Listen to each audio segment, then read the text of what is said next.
इबादत की शुरुआत में हम गाएंगे आत्मिक गीत माला से गीत नंबर 277।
हमारे खुदावंद यीशु मसीह का फजल, खुदा बाप की मोहब्बत और रूल कुदूस की शराकत हम सब के साथ अब से लेकर हमेशा तक बनी रहे।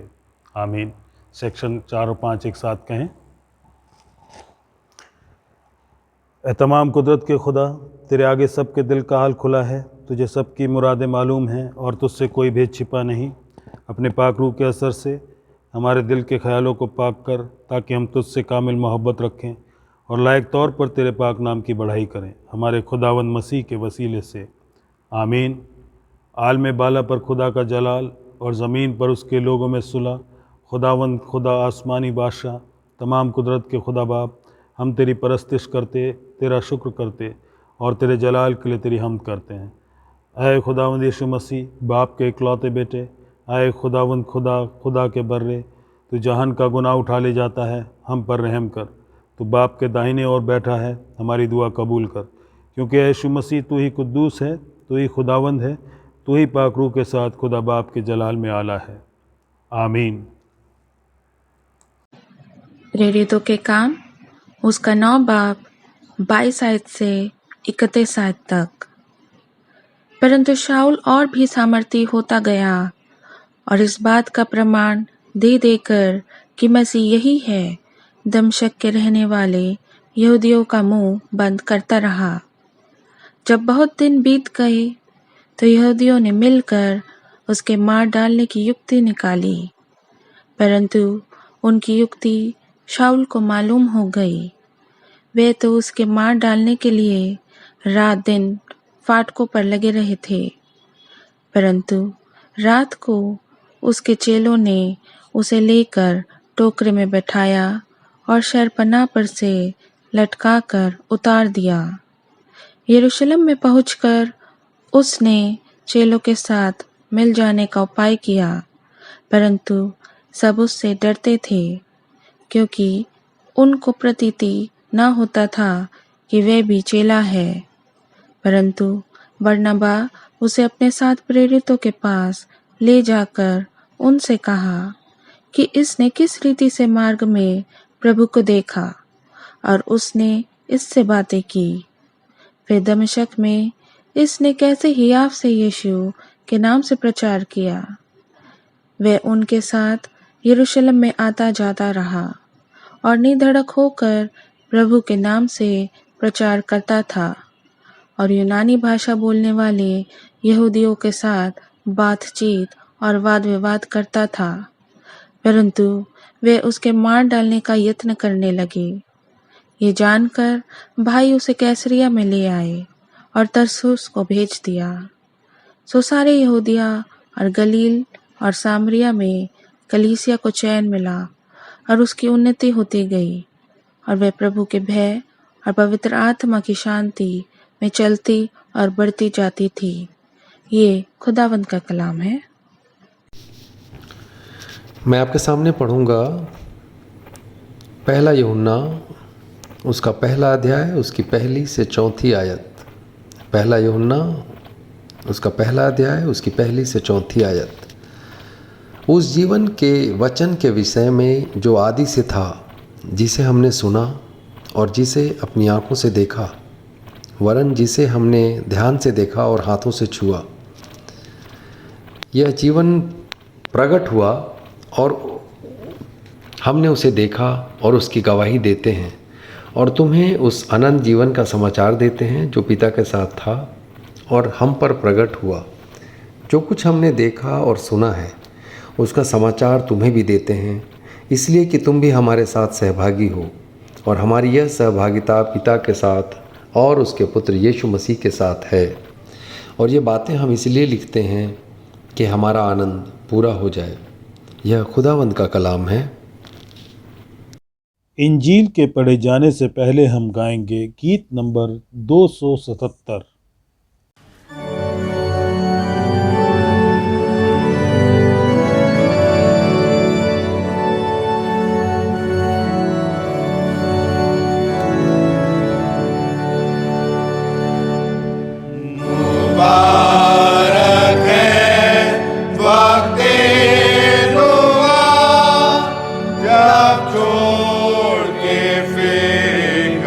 दुनिया का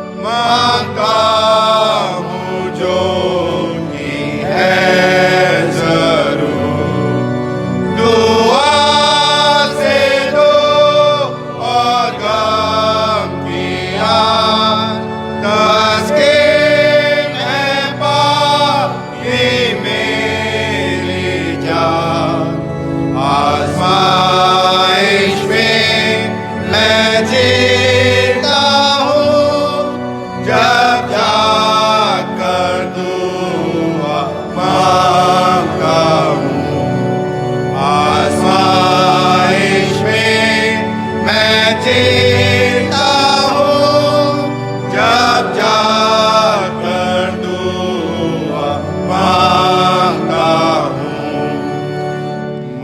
मुबारक है वक्त दुआ जब अपने बाप के वादे का यकीन कर पाता हूँ गरा और बरकत का हूँ उम्मीदवार।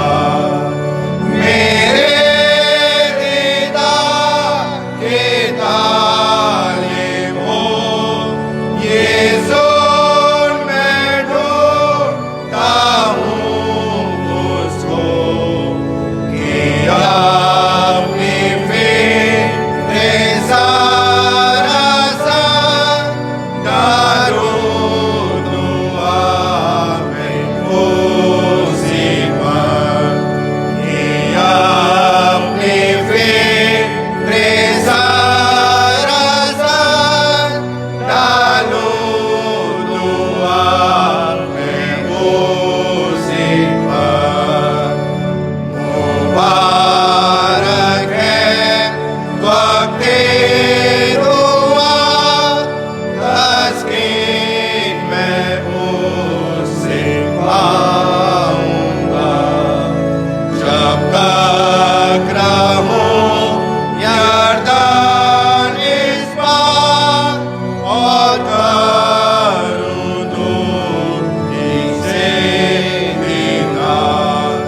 फिर खाक से उतर मैं आसमान में दाखिल होगा आमान। उस वक्त होगा कि कहूँगा है अलविदा वक्त दुआ। उस वक्त होगा कि कहूँगा है अलविदा वक्त दुआ।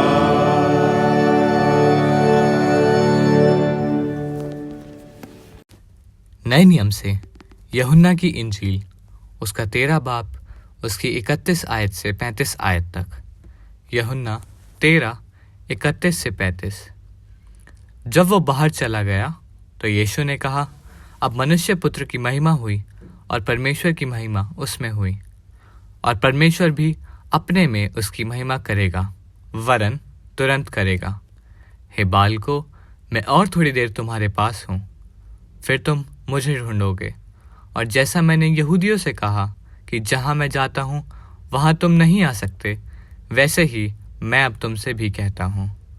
मैं तुम्हें एक नई आज्ञा देता हूँ कि एक दूसरे से प्रेम रखो। जैसा मैंने तुमसे प्रेम रखा है, वैसे ही तुम भी एक दूसरे से प्रेम रखो। यदि आपस में प्रेम रखोगे तो इसी से सब जानेंगे कि तुम मेरे चेले हो। ये मसीह की इंजील है। ये हम प्रार्थना करें। जीवित सामर्थ्य परमेश्वर, धन्यवाद करते हैं प्रभु जी, आपका जो जीवन आपने दिया है इसके लिए, और जीवन में प्रभु आपने हमसे जो प्रेम किया है परमेश्वर उसके लिए। प्रभु होने दें कि आपके प्रेम से हम सीख सकें, और परमेश्वर उसी प्रेम में होकर हम प्रेम करते हुए खुदावंद एक दूसरे के साथ आपकी आज्ञा को पूरा कर सकें। प्रभु हमारी सहायता करें।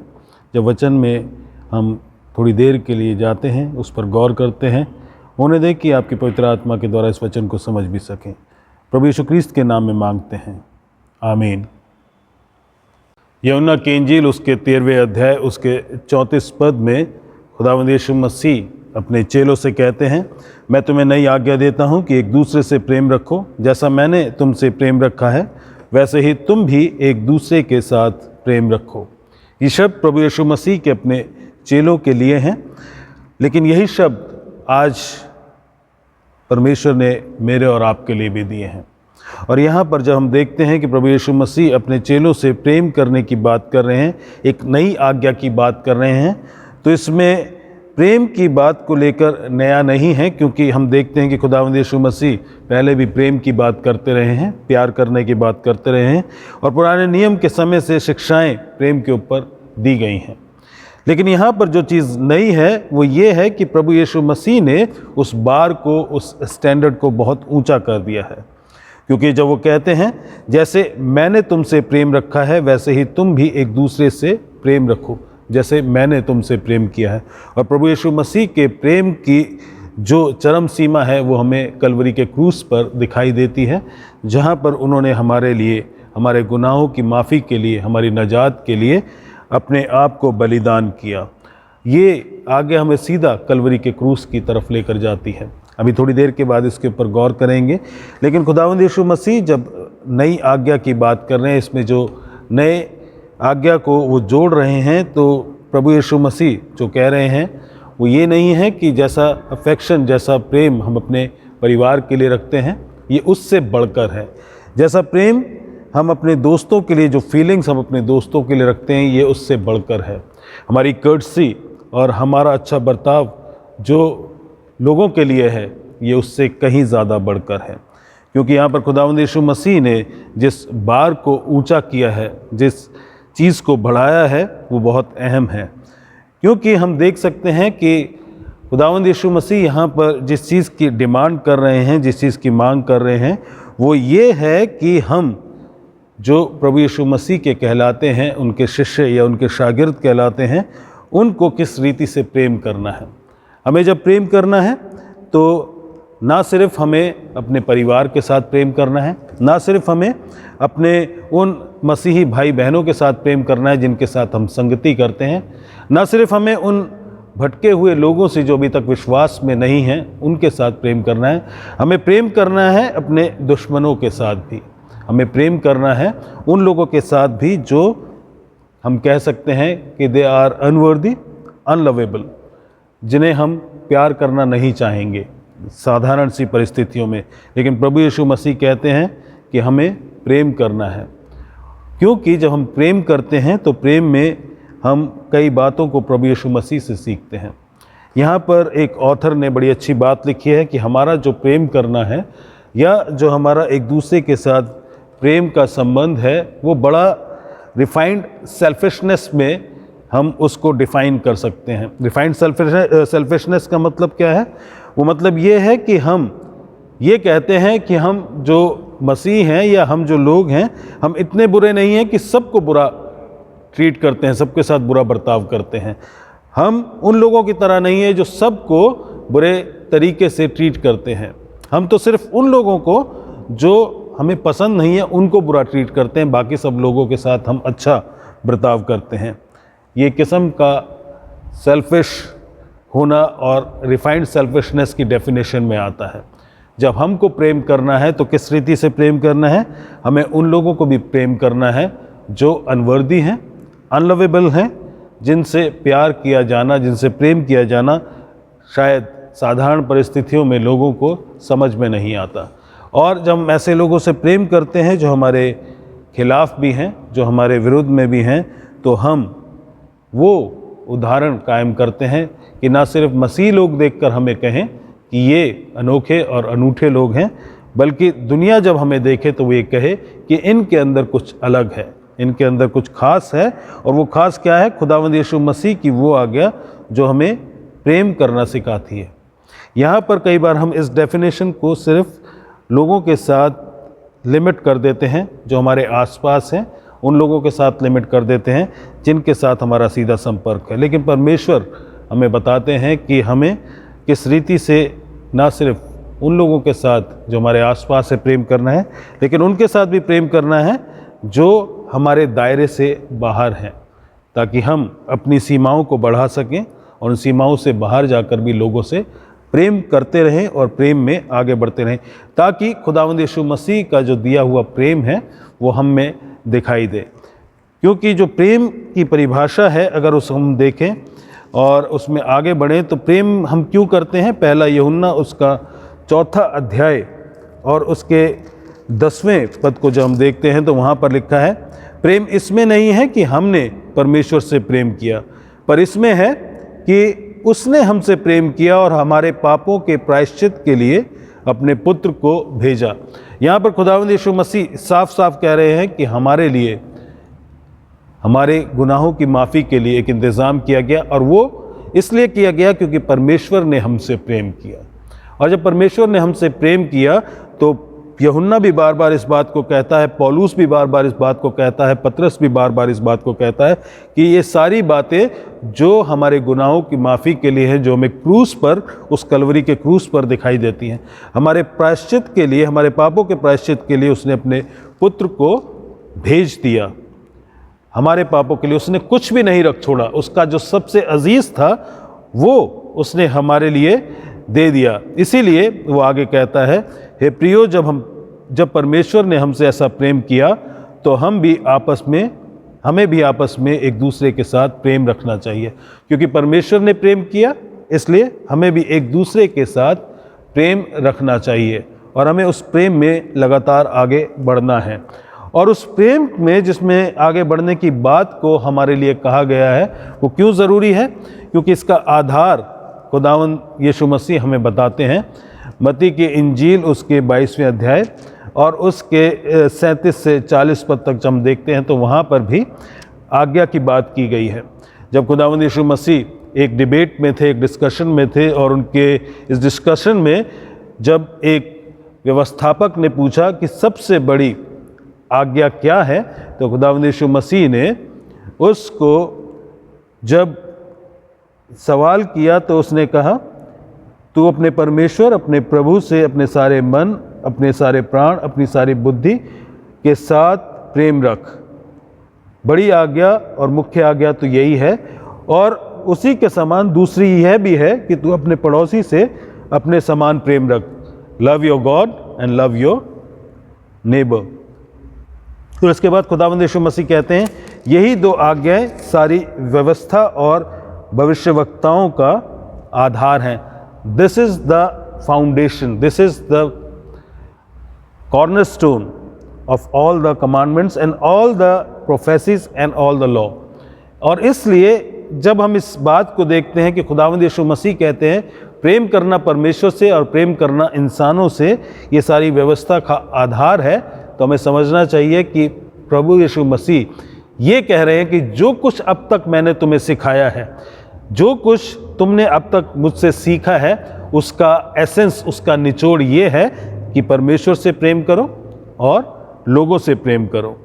और सारी व्यवस्था और सारी भविष्यवक्ताओं की सारी शिक्षाएं इसके अंदर हम कह सकते हैं कि एक तरीके से पूरे एसेंस में हमारे सामने आ जाती हैं। अंग्रेजी भाषा में लिखा है कि on these two commandments Hanks all the law and prophecies. सब कुछ इसके ऊपर निर्भर करता है कि हम किस रीति से परमेश्वर से प्रेम करते हैं और किस रीति से लोगों से प्रेम करते हैं। क्योंकि जब हम कहते हैं कि हम लोगों से प्रेम करते हैं और जब हम कहते हैं कि हम परमेश्वर से प्रेम करते हैं, इसमें बड़ा अंतर है। क्योंकि जब हम परमेश्वर से प्रेम करते हैं तो बड़ा व्यक्तिगत है, कोई दूसरा इंसान इसको माप नहीं सकता है, इसको मेजर नहीं कर सकता है। क्योंकि हम परमेश्वर से कैसे प्रेम करते हैं ये कोई और देख नहीं सकता है पूरे तरीके से, क्योंकि हमारे अंदर की एक वो परमेश्वर के साथ एक किस्म से हम कह सकते हैं कि एक वो रिश्ता है कि जो बहुत व्यक्तिगत है। लेकिन जब हम कहते हैं हम इंसानों से प्रेम करते हैं तो वो हमारे स्वभाव में, हमारे एक्शंस में और हमारे एटीट्यूड में दिखाई देता है, उसको मापा भी जा सकता है। इसलिए बड़ा बैलेंस तरीके से हमें इस बात को समझना है कि परमेश्वर से प्रेम करना और लोगों से प्रेम करना क्या है और कौन सी चीज़ ऐसी है जिसे देखा जा सकता है, जिसे मापा जा सकता है, जिसको मेजर किया जा सकता है। यही दो आज्ञा हैं जो व्यवस्था और भविष्यवक्ताओं का आधार हैं। अगर हम एग्जाम्पल देखें किसी भी एक टेररिस्ट ग्रुप का, अगर उस टेररिस्ट ग्रुप में जो उनका लीडर है सबको ये बताता है कि ये चीज़ हमारे मिशन के लिए, हमारी पूरी जो एक्टिविटीज़ हैं उनको मंजिल तक पहुंचाने के लिए सबसे ज़्यादा अहम है, ये की है, ये वाइटल है, ये क्रूशल है, तो उसके सारे जितने भी शागिर्द होंगे उस लीडर के, उस काम को करने के लिए पूरी रीति से तैयार हो जाएंगे, यहाँ तक कि वो अपने आप को मरने के लिए देने के लिए तैयार है। यह ऐसे टेररिस्ट ग्रुप की हम बात कर रहे हैं जो डिस्ट्रक्टिव काम करता है। यहाँ पे खुदावंद यीशु मसीह कह रहे हैं कि बड़ा कंस्ट्रक्टिव तरीके से हमें काम करना है। उस काम का आधार क्या है? वो आधार है कि हम परमेश्वर से प्रेम करें और उसी के साथ साथ लोगों से भी प्रेम करें। और इस बात को जानने के लिए कि हमें खुदावंद यीशु मसीह ने जो सिखाया है उसमें सबसे बड़ा ये है कि हम प्रेम करें परमेश्वर से और लोगों से। हमें अपने आप को इसको करने के लिए पूरी रीति से देना है। ना इसमें कोई कंप्रोमाइज़ हो सकता है, ना इसमें कोई नेगोशिएशन हो सकता है।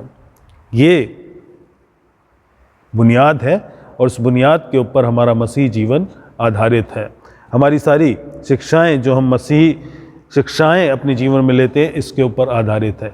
इसलिए परमेश्वर के साथ प्रेम करने के साथ साथ हमें लोगों के साथ भी प्रेम करना है। उस वक्त नहीं जब हमें बहुत कन्वीनियंस है, उस समय भी नहीं जब हमें इसकी कोई कीमत नहीं चुकानी पड़ती, उस समय भी नहीं जब लोग हमें देख रहे हैं और हमें अप्रिशिएट कर रहे हैं।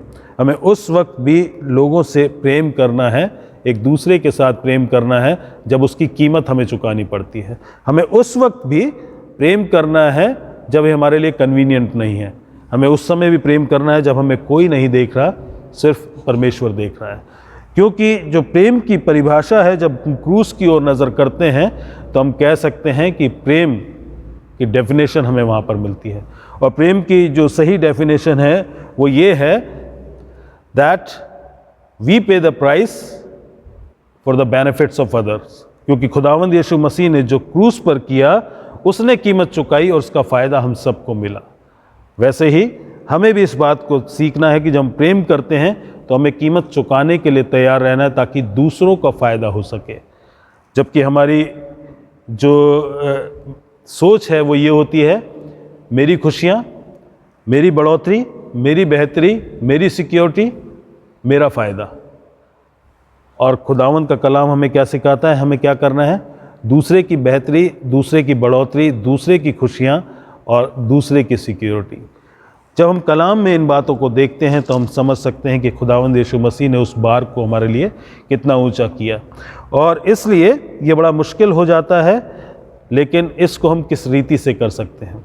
लेकिन उससे पहले ये जाने कि किस रीति से कर सकते हैं, इसकी ज़रूरत और क्यों है? क्योंकि खुदावंद यीशु मसीह ने हमें ये बताया आज्ञाओं में, और उसके साथ साथ पौलुस जो कि एक तरीके से खुदावंद यीशु मसीह के गॉस्पल पे अपनी कमेंट्री को देता है, उसको जब हम देखते हैं तो प्रेम किस तरीके से हमारी ज़िंदगी में होना चाहिए लोगों के लिए, वो यहाँ पर डिफ़ाइन किया जाता है।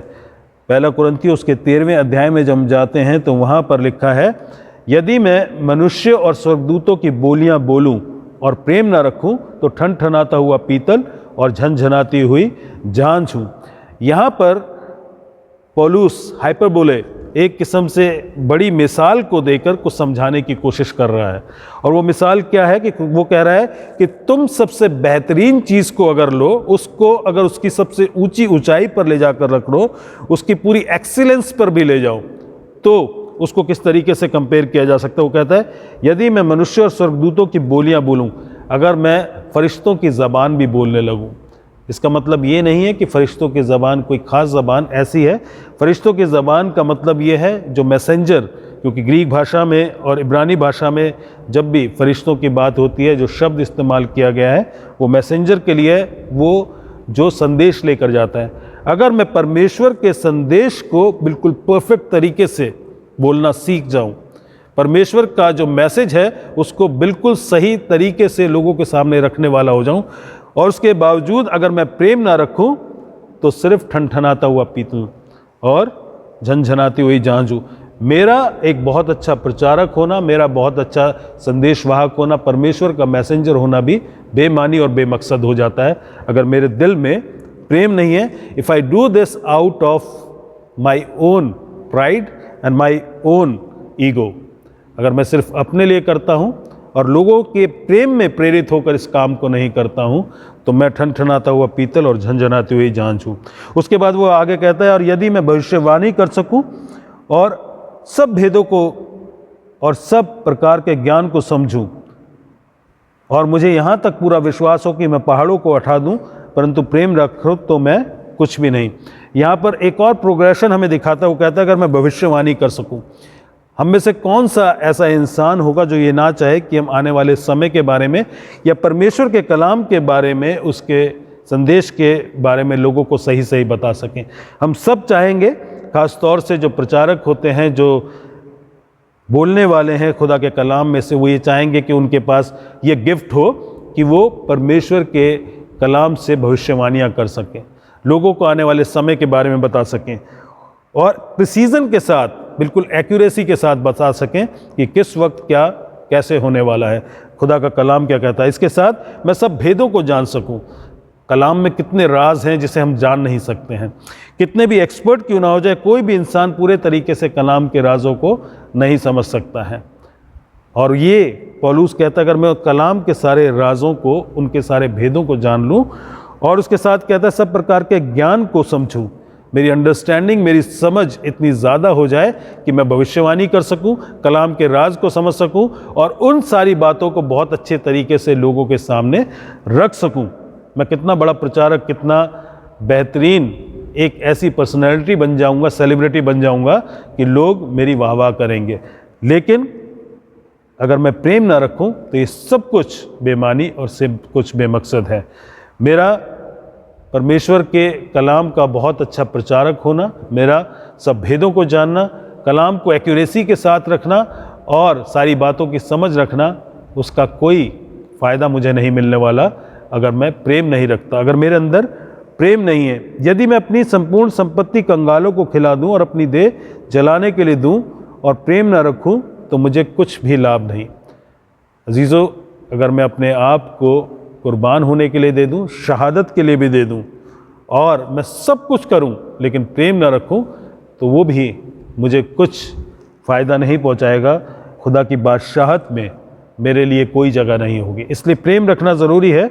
उससे पहले वो कहता है कि और मुझे यहाँ तक पूरा विश्वास हो कि मैं पहाड़ों को हटा दूँ, मेरी प्रार्थनाओं को इतना असर मिल जाए कि मैं जब भी प्रार्थना करूँ, मेरे प्रार्थना करने से पहाड़ जैसी परेशानियाँ भी टल जाएं, इतना कॉन्फिडेंस मेरी प्रार्थना के अंदर आ जाए। वो कहता है ये सारी बातें अगर मेरी ज़िंदगी में पूरी होती हैं और मैं प्रेम नहीं रखता तो सब कुछ बेमानी और बेमकसद हो जाता है। क्योंकि कलाम ने हमें बताया कि सारी बातें जो हमारे लिए हैं वो क्या हैं, कि हमें अपनी ज़िंदगी में अपने आप को दो कामों के लिए रखना है, प्रेम परमेश्वर के साथ और प्रेम लोगों के साथ, क्योंकि सारी बातें इसी के ऊपर आधारित हैं।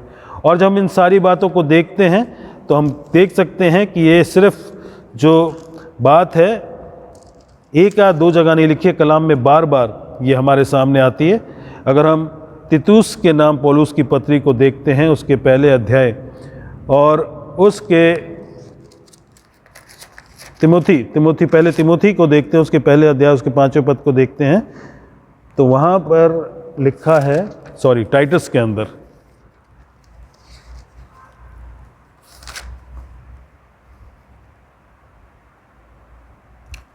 पहला तिमोथी उसका पहला अध्याय उसके 5वें पद में लिखा है, आज्ञा का सारांश ये है कि शुद्ध मन और अच्छे विवेक और कपट रहित विश्वास से प्रेम उत्पन्न हो। यहाँ पे प्रेम के उत्पन्न होने के लिए एक सारांश, एक एसेंस दिया गया। वो क्या है? Pure heart, good conscious and genuine faith. ये सारी चीज़ें मिलकर किस बात को जन्म देती हैं? ये सारी बातें मिलकर प्रेम को उत्पन्न करती हैं। इसलिए हमारे विश्वास में, हमारे कॉन्शियस में, इन सारी बातों में हमें खुदावंद के उस प्रेम को हमेशा याद रखना है। और जब हम देखते हैं कि ये जो प्रेम है हमारी ज़िंदगी में किस तरीके से कार्य करेगा, ये प्रेम हमारी ज़िंदगियों में कार्य करेगा, उसके लिए हमें ज़रूरत है कि हम परमेश्वर के वचन में जब इस बात को देखते हैं, रोमियो उसके 5वें अध्याय 5वें पद को, तो वहाँ पर लिखा है, और आशा से लज्जा नहीं होती क्योंकि पवित्र आत्मा जो हमें दिया गया है उसके द्वारा परमेश्वर का प्रेम हमारे मन में डाला गया है। हमारे मन में प्रेम कहाँ से आता है? हमारे मन में जो प्रेम आता है वो परमेश्वर के पवित्र आत्मा के द्वारा हमें दिया गया है, हमारे मन में डाला गया, हमारे दिलों में डाला गया है। बिना परमेश्वर के पवित्र आत्मा के, बिना पवित्र आत्मा के हम प्रेम नहीं कर सकते। इसलिए जब हमारा उद्धार होता है उसी समय इस बात को खुदावंद इंश्योर करते हैं कि हम पवित्र आत्मा के द्वारा प्रेम करना सीखें। और प्रेम करने के लिए हमें अपने आप को बहुत गहराई के साथ तैयार करना है, क्योंकि इसमें जो अहम है वो ये है कि प्रेम हम कब कर सकते हैं। अगर प्रेम को उसके सिनोनिम में देखने की कोशिश करें, love is equivalent to humility. अपने आप को हम्बल करना, हलीम करना, ये प्रेम की परिभाषा के अंदर आता है। क्योंकि जो ह्यूमिलिटी की परिभाषा है, अगर हम उसको देखें तो वो ये है कि अपने से ज़्यादा दूसरे के इंटरेस्ट के बारे में सोचना, अपने से पहले दूसरे को स्थान देना, अपने से ज़्यादा दूसरे की बेहतरी के बारे में सोचना, अपने से ज़्यादा दूसरे की बढ़ोतरी के बारे में सोचना, ये ह्यूमिलिटी है। और इस ह्यूमिलिटी में हम जब आगे बढ़ते हैं तब हम परमेश्वर की उस आज्ञा को, जो नई आज्ञा हमें मिली है, उसके अनुसार कार्य कर सकते हैं। क्योंकि परमेश्वर ने जब प्रभु यीशु मसीह को इस दुनिया में भेजा, प्रभु यीशु मसीह ने अपने आप को हम्बल किया। उस ह्यूमिलिटी में उस क्रूस की मौत तक को उन्होंने अपने ऊपर ले लिया। वो वफादार रहे, वो आज्ञाकारी रहे और हम्बल रहे। इसी ह्यूमिलिटी को परमेश्वर ने बहुत ज़्यादा आदर दिया और खुदावंद यीशु मसीह को सबसे ऊंचा नाम दिया, सबसे ऊंचा स्थान दिया। अजीज़ों, जब हम अपने आप को हम्बल करते हैं तो उस ह्यूमिलिटी में, हमारी उस ह्यूमिलिटी के द्वारा हम कह सकते हैं कि परमेश्वर हमारी ज़िंदगी में काम करते हैं और हम इस तरीके से अपने आप को उस प्रेम करने की और ह्यूमिलिटी की उस रीति में आगे बढ़ा सकते हैं। क्योंकि हम कह सकते हैं, अगर पौलुस कहता है प्रेम धीरजवंत है, तो ह्यूमिलिटी भी धीरजवंत है। जो विनम्र होना है वो भी धीरजवंत है, वो भी बड़ी पेशेंस के साथ करता है, क्योंकि हम अपने आप को परमेश्वर के टाइम टेबल के अनुसार उसके हाथों में सौंप देते हैं। पौलुस कहता है प्रेम कृपालु है, love is kind, humility is also kind, क्योंकि ये दूसरे की बेहतरी के बारे में सोचती है। प्रेम डा नहीं करता, प्रेम को इस बात से जेलसी नहीं होती। उसी तरीके से हम्बल आदमी को, ह्यूमिलिटी में जो इंसान है, उसको भी इस बात से जलन नहीं होती कि परमेश्वर ने दूसरे इंसान को आशीषित किया है। और अगर हम इसको देखें, इसके सारे जितने भी एट्रीब्यूट्स यहाँ पर पौलुस ने दिए हैं पहले कुरिन्थियों 13 अध्याय में, वो सारे के सारे एट्रीब्यूट्स ह्यूमिलिटी के साथ भी बिल्कुल परफेक्ट तरीके से, एक्यूरेसी के साथ मैच करते हैं। इसलिए हमें अपने आप को हम्बल करने की ज़रूरत है। हमें अपने आप को, अपने ईगो और अपने सारे जो घमंड की बातें हैं उसको दरकिनार करने की ज़रूरत है। क्योंकि जो ह्यूमिलिटी की, जो ग्रीक भाषा में ह्यूमिलिटी के लिए शब्द आया है, उसको अगर लिटरल ट्रांसलेट करें, उसका मतलब है टू लेवल ए माउंटेन, एक पहाड़ को बिल्कुल ज़मीनी स्तर पर ले आना। पहाड़ जो कि बहुत ऊंचा है, पहाड़ जो कि बहुत मजबूत दिखाई देता है, उसको ज़मीन के साथ मिला देना। ह्यूमिलिटी बिल्कुल ऐसी ही है। क्योंकि जब हम अपनी ईगो, अपने घमंड, अपने अहंकार को ऊंचाइयों से लाकर पूरे ज़मीनी लेवल तक ले आते हैं, तब हम हम्बल बनते हैं और तब हम प्रेम करना सीखते हैं। क्योंकि हम परमेश्वर के प्रेम को पूरी रीति से उस वक्त समझ सकते हैं, और जब हम प्रेम को समझते हैं तो लोगों के साथ प्रेम करना सीखते भी हैं। और इसीलिए ज़रूरी है कि हम प्रेम की रीति में आगे बढ़ें। लेकिन प्रेम की रीति में कैसे आगे बढ़ेंगे? क्योंकि अगर हम कहते हैं कि हम परमेश्वर के हैं और हमारे अंदर प्रेम नहीं है, तो हम झूठ बोलते हैं। इसलिए ये ज़रूरी है कि हम परमेश्वर के हैं, इस बात का दावा करते हैं, तो हमारे अंदर प्रेम भी दिखाई देना चाहिए। ठीक वैसे ही जब किसी वेसल को किसी बर्नर के ऊपर रखा जाता है, तो उस वेसल के अंदर या उसके आसपास जो कुछ होता है, उस हीट के साथ गर्म होना शुरू हो जाता है। उसमें वो गर्मी, उसके अंदर वो बदलाव आना शुरू हो जाता है। उसके साथ जितने भी चीज़ें जुड़ी होती हैं, कि आप टेम्परेचर में और उसके शेप में भी बदलाव को देख सकते हैं, जैसे जैसे गर्मी बढ़ती है उस बर्नर की आग के साथ। ठीक वैसे ही अगर हम कहते हैं हम परमेश्वर के हैं, तो हमारे अंदर का प्रेम दिखाई देना चाहिए और उससे दूसरे लोगों की ज़िंदगी में असर दिखाई देना चाहिए। दूसरे लोगों के उस ज़िंदगी में वो रेडिएशन पहुंचना चाहिए जो हमारे अंदर है। और जब हम ऐसा करते हैं तब हम परमेश्वर के प्रेम को पूरा करते हैं। अजीज़ों, इन खास दिनों में जबकि हम इस मुश्किल दौर से निकल रहे हैं, इस बीमारी के, इस पेंडेमिक के, बहुत ख़ास ज़रूरत है कि हम गहराई से प्रेम करें। अगर हम अपने घरों में सेफ़ हैं तो इसका ये मतलब नहीं है कि जो लोग बाहर परेशानी में हैं, जो लोग तकलीफ़ में हैं, बीमारी में हैं या अपने बीमारों की वजह से परेशान हैं, हम उनको भूल जाएं। हमें परमेश्वर के सामने उनके लिए विनती करनी है, पूरे प्रेम के साथ उनके लिए परमेश्वर के सामने अपनी दुआओं को लेकर जाना है, ताकि हम उनकी तकलीफ़ों को परमेश्वर के सामने रखें। हम जिस भी रीति से मदद कर सकते हैं हमें उस मदद को करना है, क्योंकि परमेश्वर ने हमें ये आज्ञा दी है, ये बताया है कलाम के अंदर कि जब मैं भूखा था तुमने मुझे खाने को दिया, जब मैं प्यासा था तुमने मुझे पानी दिया, जब मैं बीमार था तुमने मेरी सुध ही ली। अजीज़ों, ये मसीहों का कर्तव्य है कि हम हर रीति से, हर तरीके से उन लोगों को अपनी दुआओं में ही याद ना रखें, लेकिन उसके साथ साथ जो मदद हम कर सकते हैं वो भी करें, क्योंकि हमारा प्रेम इसी से प्रदर्शित होगा। हमारा प्रेम इसी से एक प्रैक्टिकल तरीके से लोगों तक पहुंच सकेगा और हम अपने इस आज्ञा को जो हमें खुदावंद यीशु मसीह ने दी है अपनी ज़िंदगी में पूरा होता हुआ देख सकेंगे। अजीज़ों, इन दिनों में हम ख़ास तौर से प्रार्थनाओं में जब लगे हुए हैं और कलाम को बार बार गौर से देख रहे हैं, होने दे कि हम अपने आप को पूरी रीति से, पूरे कंसर्न के साथ, पूरे बोझ के साथ, एक भार के साथ प्रार्थनाओं में जाएं, ताकि जो प्रार्थना करते हैं वो हमारे दिल से, दिल के उस गहराइयों से निकलने वाले प्रेम से हो, ताकि वो प्रार्थनाएं परमेश्वर को कबूल ठहरें और उनका जवाब हमें मिल सके। परमेश्वर इन वचनों के द्वारा हम सबको आशीषित करे। आइए हम प्रार्थना करें।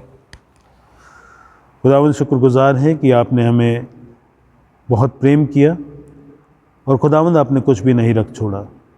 और परमेश्वर, उस प्रेम को जब आपने हमें प्रदर्शित करके दिखाया, उसे साबित किया, तो आप चाहते हैं कि हम भी उस प्रेम से सीख सकें और आपके प्रेम में होकर दूसरे लोगों से प्रेम करें। खुदावंद, होने दें कि हम एक दूसरे के साथ प्रेम करें और सबको खुदावंद आपके नाम में, खुदावंद आपके प्रेम का स्वाद चखने का मौका दे सकें। परमेश्वर, हमारी सहायता करें कि आपकी इस आज्ञा को पूरा कर सकें। पवित्र आत्मा के द्वारा हमें भरपूरी दें कि हम पवित्र आत्मा में होकर इस आज्ञा में खरे उतर सकें। खुदावंद यीशु मसीह के नाम में मांगते हैं, आमीन।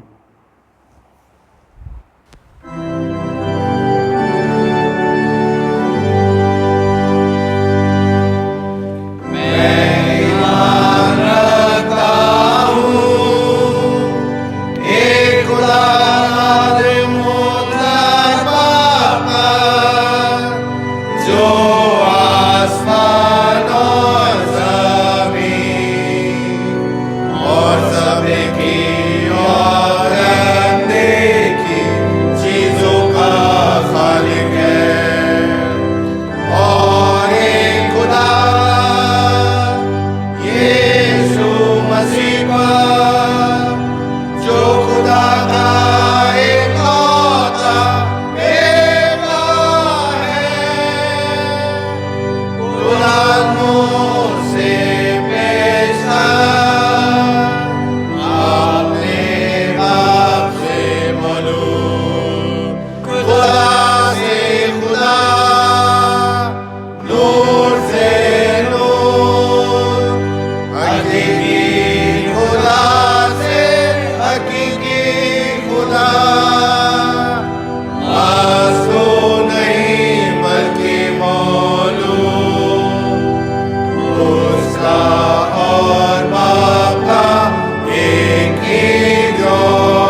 से उतरा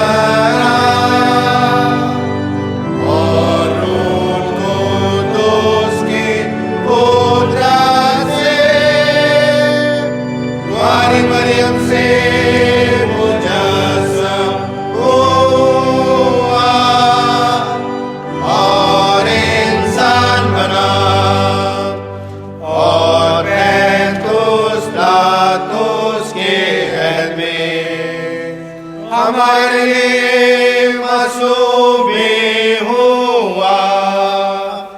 उसने दुख उठाया और दफन हुआ और तीसरे दिन आत्मवेस्तों के बामुझे चेर उठा और आसमान पर चढ़ गया और बाप के दाहिने बैठा है। वो जलाल के साथ जिंदा और मुर्दों की अदालत के लिए फिर आएगा। उसकी सल्तनत खत्म ना होगी और मैं ईमान रखता हूँ जो खुदावंद है और जिंदगी बख्शने वाला है। वो बाप और बेटे से सारे हैं। उसकी बाप और बेटे के साथ रास्ते शोता से होती है। वो नबियों की ज़बानी बोला। मैं एक कैथोलिक रसूली कलीसिया पर ईमान रखता हूँ।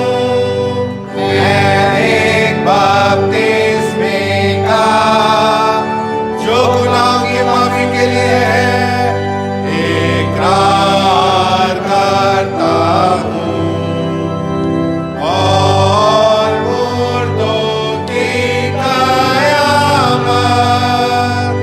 और अनंत जहान का इंतजार करता हूँ।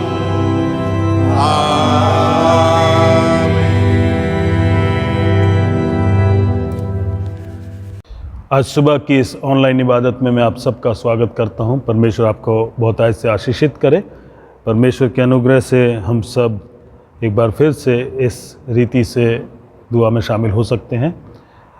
आने वाले समय में भी जब तक ये पेंडेमिक का समय रहेगा या लॉकडाउन का समय रहेगा, हम इसी रीति से ऑनलाइन सर्विस में शामिल होते रहेंगे। अभी भी हम सबको सुरक्षित रहने की ज़रूरत है। हम सबको अपने आप को और दूसरों को इस इन्फेक्शन, इस वायरस से बचाने की ज़रूरत है। तो मैं आप सबसे दरख्वास्त करूंगा कि आप मेहरबानी से अपना ख्याल रखें।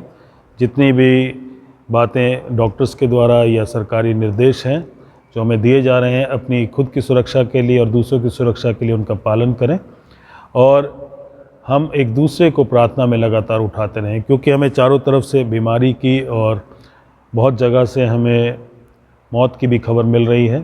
बड़ा दुखदाई समय है। इस समय और भी ज़्यादा ज़रूरत है कि हम अपने आप को परमेश्वर के सामने हलीम करें और परमेश्वर से प्रार्थना करें कि परमेश्वर जल्द इस परेशानी, इस बीमारी, इस पेंडेमिक से हमें निजात दें और हम अपने बीमारों को लगातार प्रार्थनाओं में आगे रख सकें।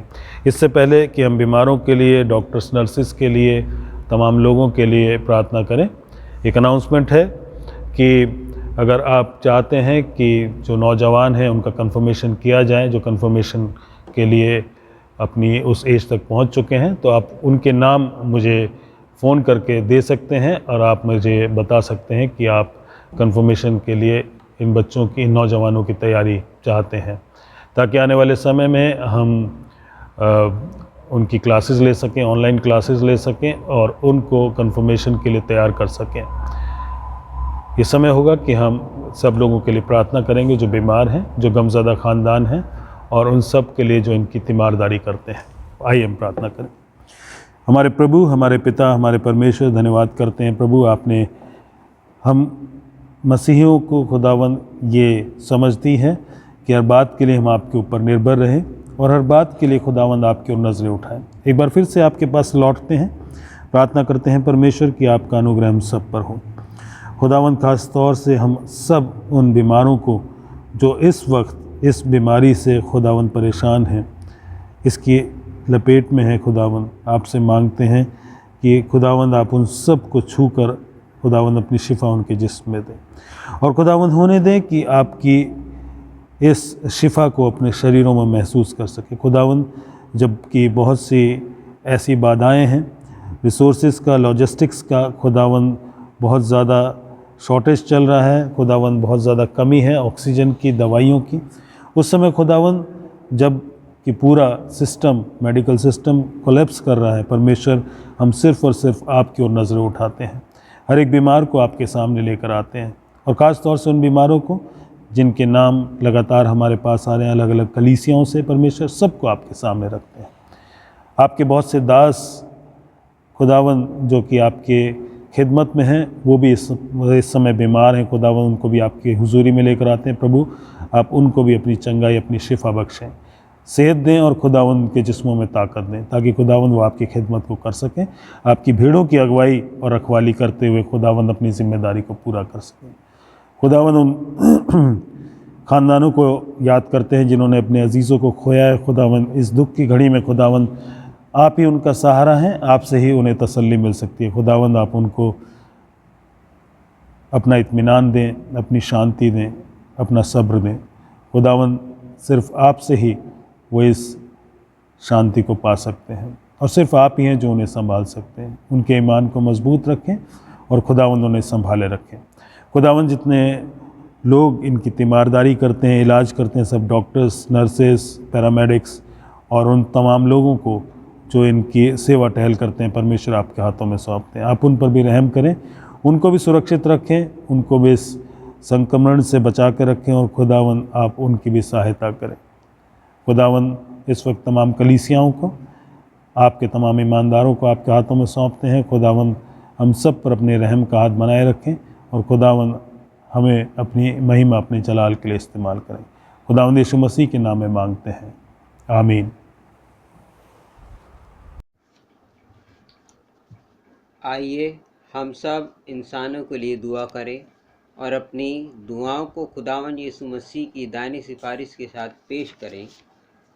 आए आसमानी बाप, हम तुझसे दुआ करते हैं कि सारे जहान में इंसाफ और सुलह कायम हो और हर इंसान बहुतायत से ज़िंदगी पाए। आए रहीम खुदावंद, हमारी दुआ सुन।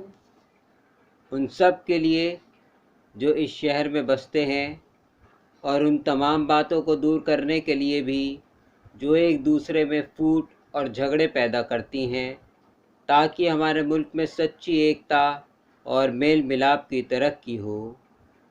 आए रहीम खुदावंद, हमारी दुआ सुन। उन सब के लिए जो खेती बाड़ी, उद्योग धंधे या व्यापार में लगे हुए हैं, सब मज़दूरों और कारीगरों के लिए और उन सारे लोगों के लिए भी जो हमारी ज़रूरतों को पूरा करते हैं। आए रहीम खुदावंद, हमारी दुआ सुन। तमाम उस्तादों, पढ़ने वालों, साइंसदानों, लेखकों, हुनरमंदों और उन सब के लिए भी जो दूसरे लोगों के दिलो दिमाग पर असर डालते हैं। आए रहीम खुदावंद, हमारी दुआ सुन। उन सब के लिए जो दुख या तकलीफ़ उठा रहे हैं, बेरोज़गार हैं, गरीब और भूखे हैं, मुहताज या कुचले हुए हैं, जो बीमार या मरने के करीब है। ख़ास तौर से हम प्रार्थना करते हैं कोरोना वायरस के लिए कि खुदावन इस बीमारी को जल्द से जल्द ख़त्म करे और सब स्वस्थ हो जाएं और खुदावन को धन्यवाद देने वाले हो सकें। और उन सब के लिए भी जो उनकी मदद करते हैं। आए रहीम खुदावन, हमारी दुआ सुन। उन सब के लिए जिन्हें इस मुल्क और दूसरे मुल्कों में इख्तियार दिया गया है, खासकर हमारे राष्ट्रपति रामनाथ कोविंद, प्रधानमंत्री नरेंद्र मोदी, इस सूबा के गवर्नर अनिल बैजल और मुख्यमंत्री अरविंद केजरीवाल, चीफ जस्टिस और उन सब के लिए भी जो किसी भी तरह का इख्तियार रखते हैं। आए रहीम खुदावन, हमारी दुआ सुन। सब मसीही लोगों की एकता और मेल मिलाप के लिए और दुनिया में उनके मुनासिब तौर से गवाही देने और खिदमत करने के लिए। आए रहीम खुदावन, हमारी दुआ सुन। इस मुल्क में तेरी तमाम कलीसिया के लिए, उसकी कौंसिलों और रहनुमाओं के लिए, खासकर हमारे मॉडरेटर पीसी सिंह, दक्षिण भारत की कलीसिया के मॉडरेटर ए धर्मराज और मार्थोमा कलीसिया के मेट्रोपॉलिटन हमारे बिशप फारिस मसीह और तेरी कलीसिया के तमाम दीगर खादिमों के लिए, ख़ास तौर से हमारे पासवान रेवरेंड जेकब जेम्स और डीकन जोएल लाजर के लिए कि वे अपनी खिदमत को वफादारी से बजा लाएं। आए रहीम खुदावन, हमारी दुआ सुन। ये बख्श कि तेरे उन तमाम लोगों के साथ जिन्होंने वफादारी से इस दुनिया में तेरी खिदमत की है, हम भी तेरी बादशाही की अब्दी खुशी में शरीक हों। आए रहीम खुदावन, हमारी दुआ सुन। आए आसमानी बाप, अपनी बादशाही जल्ला और हमारी इन दुआओं को कबूल फरमा जो हम तेरे बेटे और अपने खुदावंद और मुंजी यीशु मसीह के नाम के वसीले से पेश करते हैं। आमीन। गुनाहों का इकरार। आए अजीजो, हमारे खुदावन यीशु मसीह ने फरमाया, खुदावन हमारा खुदा एक ही खुदावन है। तो खुदावन अपने खुदा से अपने सारे दिल और अपनी सारी जान और अपनी सारी अकल और अपनी सारी ताकत से मोहब्बत रख। पहला हुक्म यही है। दूसरा यह है कि तू अपने पड़ोसी से अपने बराबर मोहब्बत रख। इनसे बड़ा और कोई हुक्म नहीं। खुदा ने दुनिया से ऐसी मोहब्बत रखी कि उसने अपना इकलौता बेटा यीशु मसीह बख्श दिया कि हमें गुनाहों से बचाए, आसमान में हमारे लिए सिफारिश करे और हमें हमेशा की ज़िंदगी को पहुँचाए। इसलिए आइए हम तौबा ईमान के साथ अपने गुनाहों का इकरार करें। हम खुदा के फजल से उसके हुक्मों को मानने का और सब लोगों के साथ मेल और मोहब्बत से रहने का पक्का इरादा करें। आए तमाम कुदरत के खुदा, हमारे आसमानी बाप, हमने ख्याल, कौल और फ़ेल से और अपने ही साथियों के ख़िलाफ़ गुनाह किया है। हमने अपनी नादानी और कमज़ोरी के बाइस और जानबूझकर भी बुराई की है और भलाई करने में नाकामयाब रहे हैं। इन सब के लिए हम निहायत गमगीन हैं और तौबा करते हैं। तेरे बेटे यीशु मसीह ने हमारे लिए अपनी जान कुर्बान की है। उसी की खातिर हमसे जो कुछ हुआ है माफ़ फरमा और ये बख्श कि हम आगे को नई ज़िंदगी में तेरी खिदमत बजलाएँ, ताकि तेरे पाक नाम का जलाल जाहिर हो। आमीन। तमाम कुदरत का खुदा उन सब को माफ़ करता है जो अपने साथियों को माफ़ करते और सच्चे दिल से तौबा करते हैं।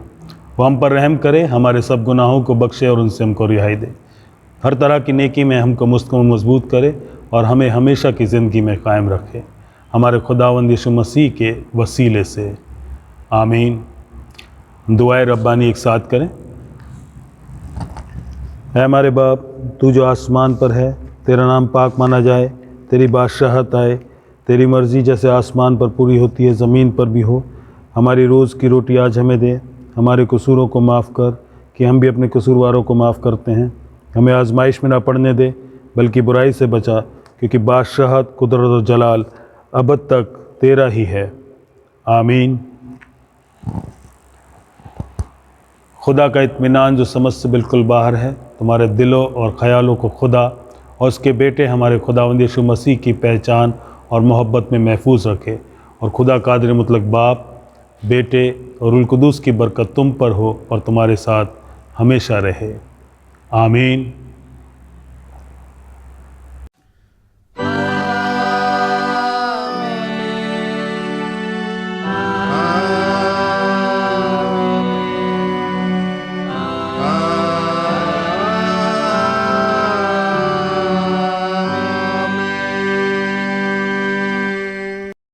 इबादत के आखिर में हम गाएंगे आत्मिक गीत माला से गीत नंबर 311।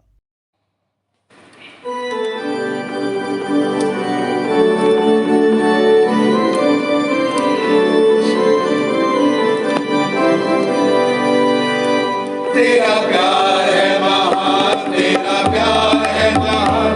मैं जो पहले मुर्दा था, तूने डाली मुझ में जान। तेरा प्यार है महान, तेरा प्यार है महान। मैं जो पहले मुर्दा था, तूने डाली मुझ में जान। क्यों ना बोलूं फिर मैं तेरी जय जयकार, क्यों ना बोलूं फिर मैं तेरी जय जयकार, जय जयकार, जय जयकार। तूने मेरे लिए क्या कुछ न किया, जय जयकार, जय जयकार। तूने मेरे लिए क्या कुछ न किया। मेरी सूरत बिगड़ी थी, मेरा दिल था खाली, तूने सींचा काबू से ताकि आए हरियाली।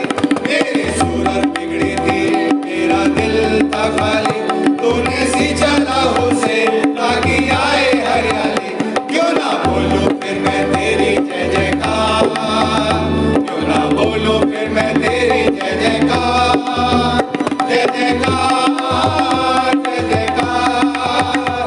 तूने मेरे लिए क्या कुछ न किया, जय जयकार, जय जयकार। तूने मेरे लिए क्या कुछ न किया। आई जीवन में खुशी, आई अपनी जिंदगी, तू है जिंदा शाफिया, तूने ये है किया। आई जीवन में खुशी, आई अपनी जिंदगी, तू है जिंदा शाफिया, तूने ये है किया। क्यों ना बोलूं फिर मैं तेरी जय जयकार, क्यों ना बोलूं फिर मैं तेरी जय जयकार, जय जयकार, जय जयकार। तूने मेरे लिए क्या कुछ न किया, जय जयकार, जय जयकार। तूने मेरे लिए क्या कुछ न किया। अपनी रूह से भर दिया, अपनी शक्ति मुझको दी ताकि